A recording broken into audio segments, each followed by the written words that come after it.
CNN 24-এর আজকের সংবাদে আমি শর্মি আপনাদের স্বাগত জানাচ্ছি। চলুন দেখে নেওয়া যাক আজকের কিছু গুরুত্বপূর্ণ সংবাদ শিরোনাম।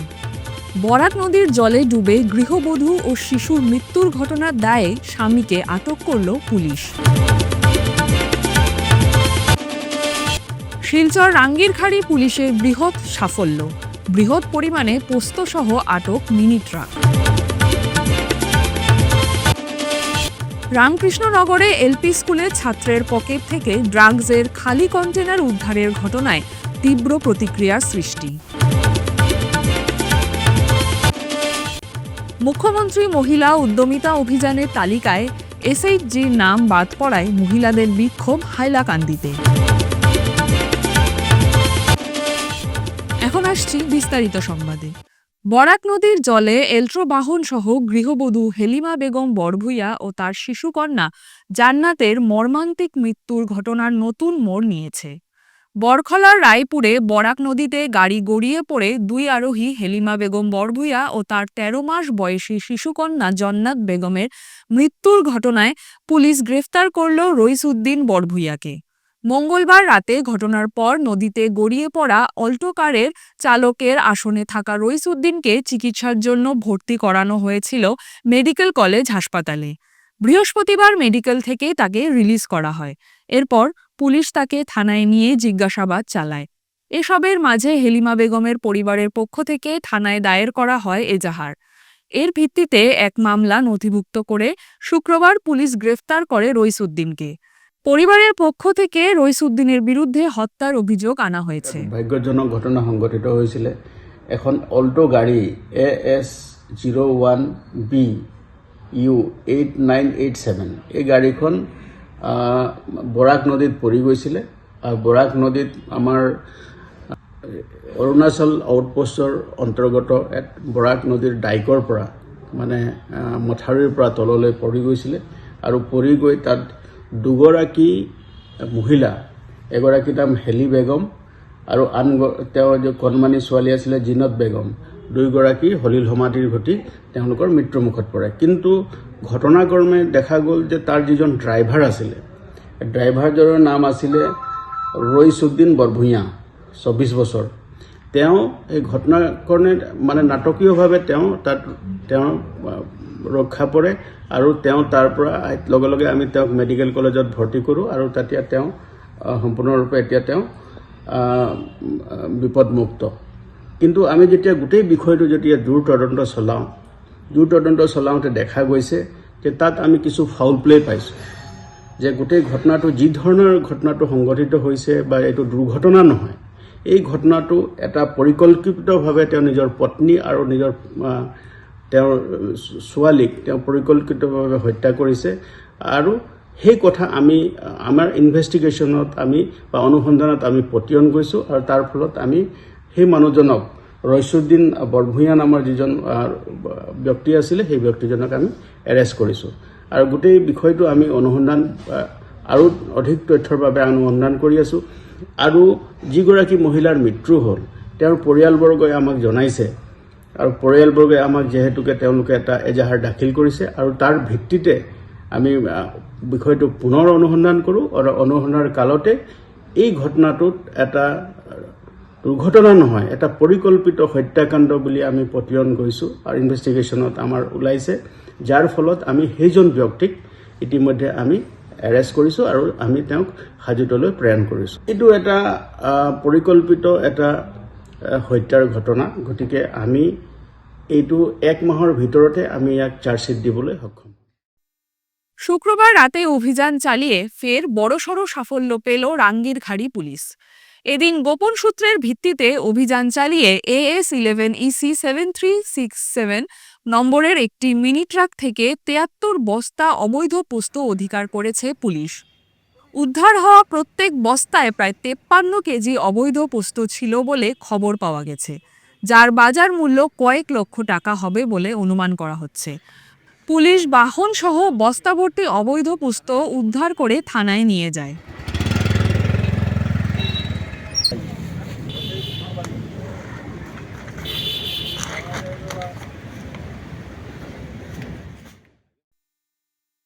প্রাথমিক বিদ্যালয়ের এক ছাত্রের কাছ থেকে ড্রাগসের খালি কন্টেনার উদ্ধার করা হয়েছে। স্কুল শিক্ষকদের নিয়মিত তল্লাশির সময় ছাত্রের পকেটে ড্রাগসের একটি খালি কন্টেনার পাওয়া গেলে পুলিশকে ডাকা হয়। ঘটনাটি ঘটেছে শ্রীভূমি জেলার রামকৃষ্ণনগর শিক্ষা সেক্টরের একটি নিম্ন প্রাথমিক বিদ্যালয়ে। আজ নিয়মিত তল্লাশির সময় স্কুলের এক ছাত্রের পকেট থেকে ড্রাগসের একটি খালি কন্টেনার উদ্ধার করা হয়। পরে বিভাগীয় সিআরসিসি ও স্কুল পরিচালনা কমিটিকে বিষয়টি জানানো হয়। ছাত্রটি অবশ্য স্কুলের সামনে একটি পরিত্যক্ত বাড়ি থেকে খালি কন্টেনার সংগ্রহ করে পকেটে রেখেছিল বলে জানায়। যাদব, আপনার স্কুলের কি? আমি স্কুলের হেড টিচার, 763 নম্বর মাগুরেচর এলপি স্কুল। তা আজ আপনার স্কুলে পুলিশ কেন এসেছিল? পুলিশ আসার কারণ গতকালকে আমরা একটা ছাত্রের কাছে কয়েকটা কন্টেইনার পেয়েছি।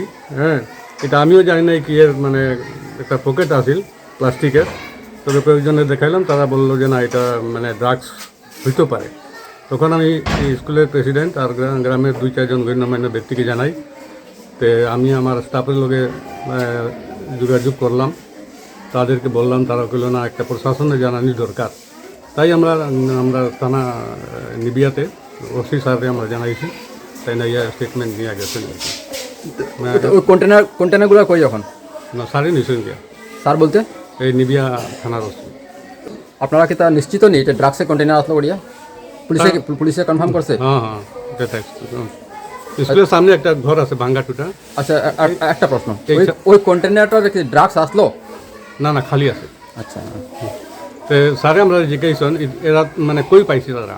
তো এই স্কুলের সামনে যে একটা ভাঙ্গা ঘর আছে, এটাতে মানে হাফ অ্যান আওয়ার পরে ছাত্ররা যায়, এখানে যাওয়ার পরে তারা খুঁজিয়ে আনার পর মানে তারা তো বাচ্চারা যে কোনো কিছু পাইলে মানে ধরবো, লাল নীল ঢাকনা আসিল তার ছোটো ছোটো। হ্যাঁ, দেখাইলো আমরা, তো এটা আমার স্যার অ্যাসিস্ট্যান্ট স্যারে রজিত স্যারে মানে এটা কালেকশন করিয়া রাখছই। হ্যাঁ, পরে গিয়ে আমরা দেখলাম যে না এটা তো মারাত্মক জিনিস আছে। এই বয়সে যদি ছাত্ররা এইরকম যদি প্রশ্রয় পায়, এক বিরাট সমস্যা দাঁড়াইব। তার জন্য আমরা একটা পদক্ষেপ নিছি। আমার সিআরসি যারা মিডিল স্কুল তাদেরও কল করছি, তাই না ইয়া পেলা যে না আমরা প্রশাসন নিবিয়া আউটপোস্টে জানানি দরকার। খবর পাইয়া স্যারে লগে লগে আইসেন, আইয়া সব স্টেটমেন্ট নিয়ে গেছেন, কন্টেইনার লইয়া গেছেন। বিজেপি হটাও স্লোগান তুলল মহিলারা।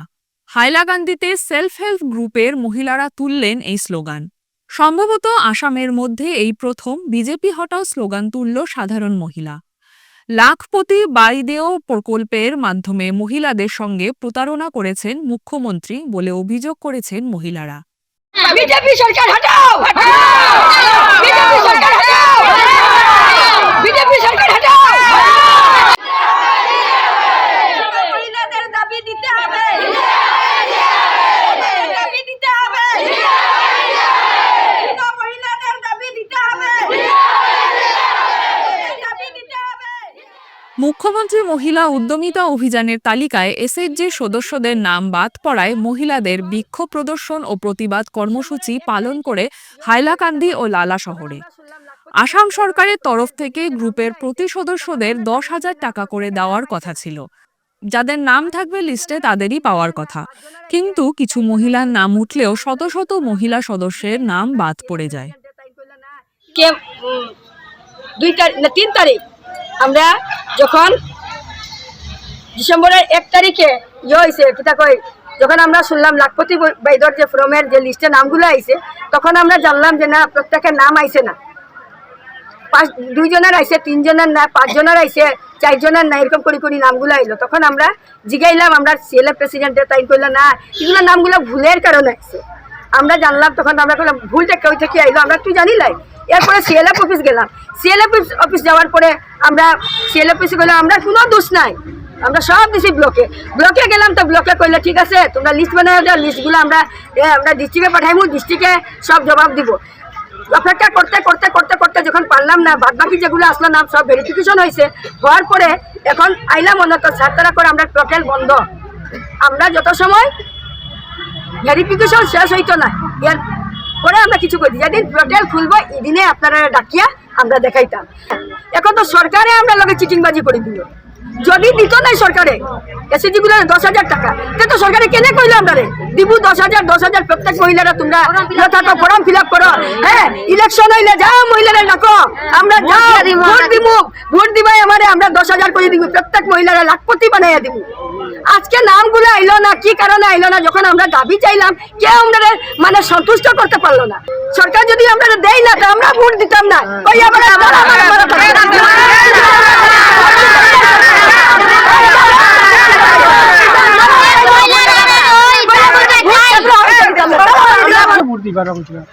বিজেপি সরকার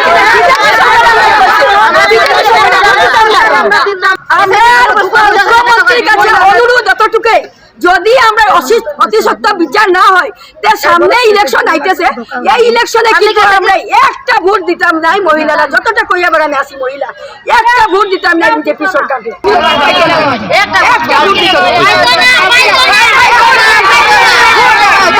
ভোট দেওয়া বন্ধ একটা ভোট পাবে না সরকার। বিজেপি সরকার হটাও, বিজেপি সরকার হটাও, বিজেপি সরকার হটাও। শনিবার থেকে দুদিনব্যাপী শ্রী কাচাকান্তি মায়ের মন্দিরে ৪৭তম প্রতিষ্ঠা বার্ষিক উৎসব শুরু। উত্তর পূর্বাঞ্চলের প্রসিদ্ধ জাগ্রত শ্রী শ্রী কাচাকান্তি মায়ের মন্দির। শনিবার থেকে শুরু হয়েছে মায়ের মন্দির প্রতিষ্ঠার ৪৭তম বার্ষিক উৎসব। শনিবার সকাল ৯টা থেকে শুরু হয় মায়ের পূজা। উৎসবকে ঘিরে আলোকমালায় সাজিয়ে তোলা হয় মন্দির চত্বর।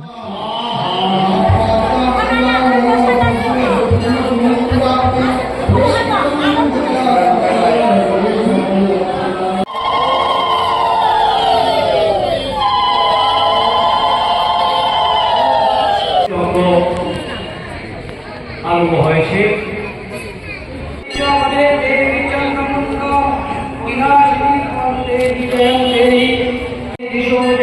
চন্দ্রিকে সততম যুদ্ধে জয়ন্তী পাপনাশিনী রূপং দেহি জয়।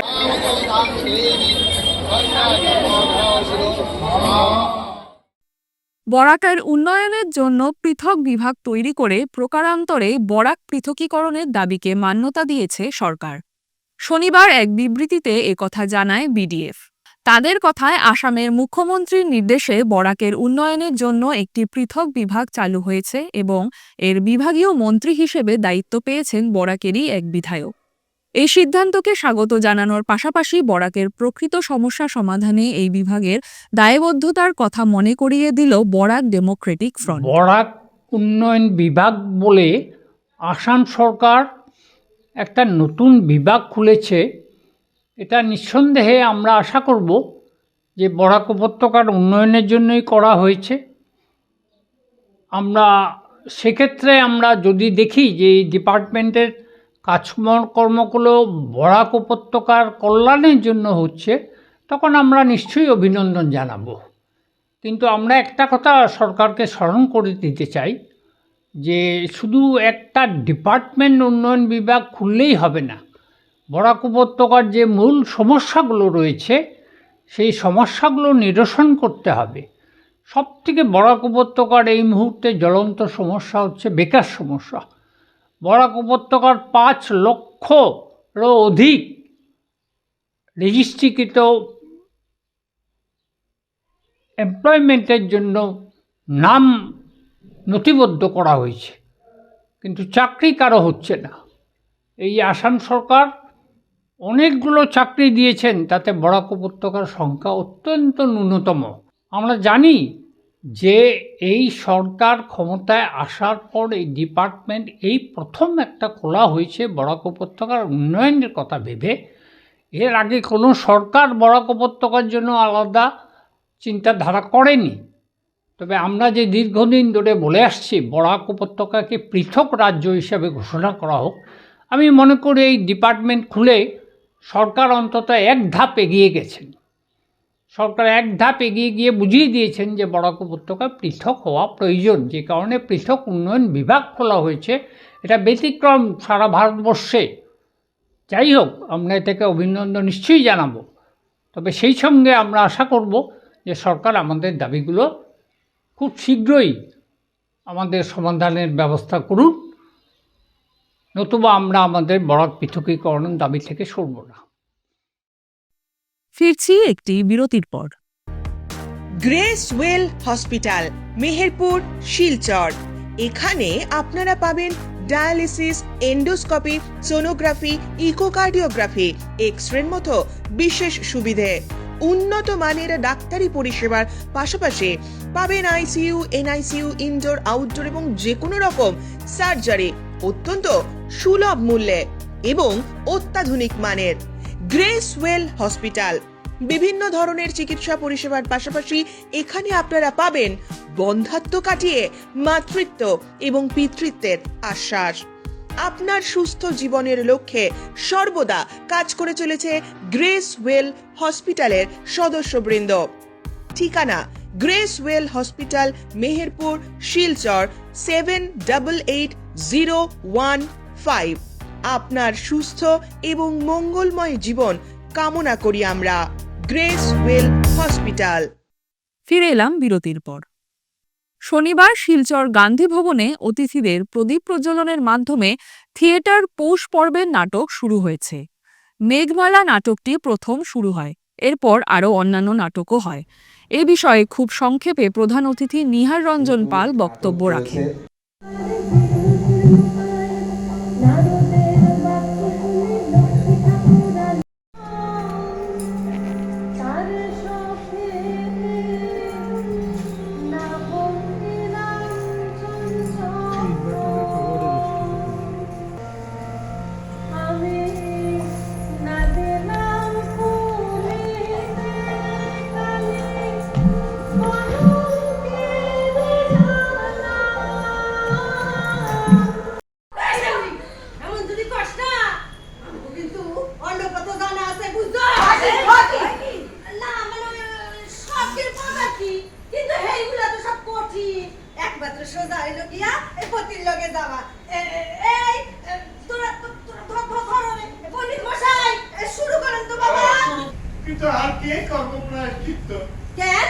আপনার বুক পুরি মাইয়া পর পুরুষের লগে পলাইছে।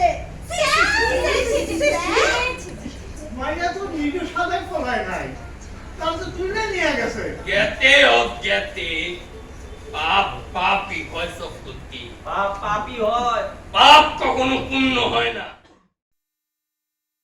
শনিবার কাটিগড়ার সিদ্ধেশ্বর হায়ার সেকেন্ডারি স্কুলের ছাত্রছাত্রীদের সাথে কয়েক শতাধিক স্থানীয় জনগণ কাটিগড়াকে তামাকমুক্ত করার শপথ গ্রহণ করান এশিয়া খ্যাত ক্যান্সার রোগ বিশেষজ্ঞ পদ্মশ্রী পুরস্কারে ভূষিত ডক্টর রবি কান্নান। রাজ্য সরকার প্রদত্ত জাতীয় সেবা প্রকল্প কাটিগড়া ইউনিটের উদ্যোগে আয়োজিত কাটিগড়ার সিদ্ধেশ্বর হায়ার সেকেন্ডারি স্কুলে মুখ্য অতিথি হিসেবে উপস্থিত ছিলেন ডক্টর রবি কান্নান। তামাক জাতীয় সামগ্রীর সেবন থেকে ক্যান্সার রোগের কারণ সম্পর্কে বিস্তারিত আলোচনা করার পাশাপাশি ইহার প্রতিকার নিয়ে দীর্ঘ আলোচনা করেন ক্যান্সার রোগ বিশেষজ্ঞ বিশিষ্ট চিকিৎসক ডক্টর রবি কান্নান। बहुत ज्यादा हो जाता है। अगर आप थोड़े दूर मिजोरम जाएंगे 1 लाख में 250 लोगों को कैंसर होता है। कामरूप में जाए तो अलग अलग एरिया में अलग अलग कैंसर ज्यादा होते हैं। एवरेज में नॉर्थ ईस्ट में 1 लाख में 120, 130, 150 लोगों को कैंसर होता है। भारत के औसत से नॉर्थ ईस्ट का औसत बहुत ज़्यादा है और इसका मुख्य कारण है हमारा जीवन शैली, हमारा लाइफस्टाइल। में क्या क्या आता है? तंबाकू आता है, आज का विषय है। शराब आता है। हमारा डाइटरी प्रेफरेंस, हम क्या खाना चाहते हैं और उस खाने को कैसे बनाते हैं। Dietary preferences and practices. हम फिजिकली कितने एक्टिव हैं। कुछ इन्फेक्शंस और इन्फ्लेमेशन, बस 4-5 कारण हैं जो भारत में 60-70% कैंसर के कारण होते हैं। अभी आप देश को छोड़ दीजिए, असम को छोड़ दीजिए, केवल काटीगढ़ा की बात कीजिए।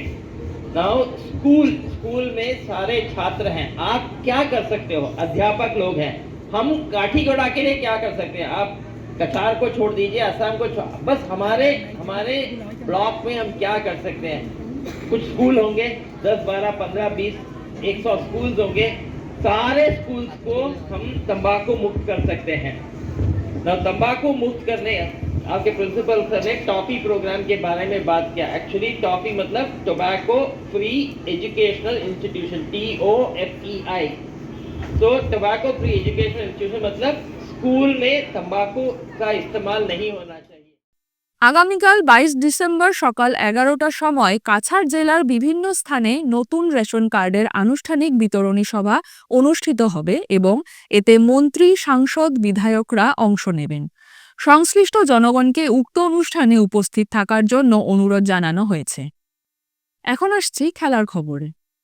শনিবার শিলচর ইটখোলা অ্যাথলেটিক ক্লাবের ময়দানে চতুর্থ দিনের খেল মহারণের ফুটবল খেলার প্রতিযোগিতা অনুষ্ঠিত হয়। এই খেলাতে আজ 17 বছরের উপরে শিলচর বিধানসভা ভিত্তিক প্রচুর ছেলেরা বিভিন্ন স্কুল, ক্লাব ও সংগঠন থেকে এসে যোগদান করেছে। আগামী 23শে ডিসেম্বর ডিএসের ময়দানে সমস্ত খেলারই ফাইনাল খেলা হবে। আজকের এই খেলাতে অতিথিদের মধ্যে উপস্থিত ছিলেন শিলচরের বিধায়ক দীপায়ন চক্রবর্তী, বিজেপির রাজ্য স্তরের যুব মোর্চার সভাপতি রাকেশ দাস সহ অন্যান্যরা।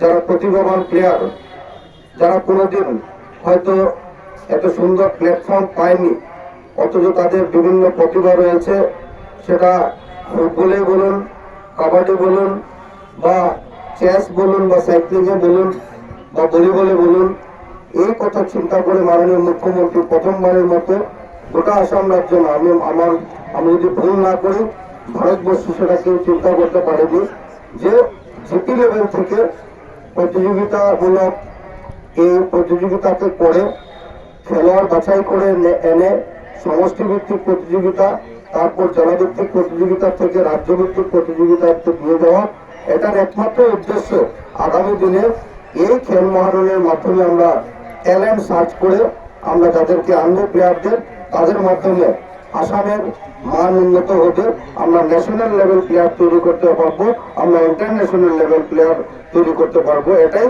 মাননীয় মুখ্যমন্ত্রীর স্বপ্ন ছিল। তাই তোমাদের বেস্ট পারফরমেন্সটা তোমরা আজকে এখানে যদি প্রদর্শন করতে পারো, তাহলে এই টিম আগামী দিনে ফুটবলে জেলাভিত্তিক টিমে যাবে, আর জেলাভিত্তিক টিম খেলে আমাদের রাজ্যভিত্তিক টিমে যাবে। তাই আমি তোমাদেরকে অনুরোধ রাখবো যে রাজ্যের যে টিম হবে ফুটবলের টিম, এই টিমে যাতে আমি সুযোগ পাই, সেই কথা চিন্তা করে যদি তোমাদের বেস্ট পারফরমেন্সটা দিতে পারো, তাহলে চিফ মিনিস্টারের সহ আসাম রাজ্যের খেলার জগতে যারা রয়েছেন তাদের নজরে তোমরা আসবে, আর আগামী দিনে তোমাদের উজ্জ্বল একটা ভবিষ্যৎ হবে। CNN 24 সংবাদ আজকের মতন এই পর্যন্তই। নমস্কার।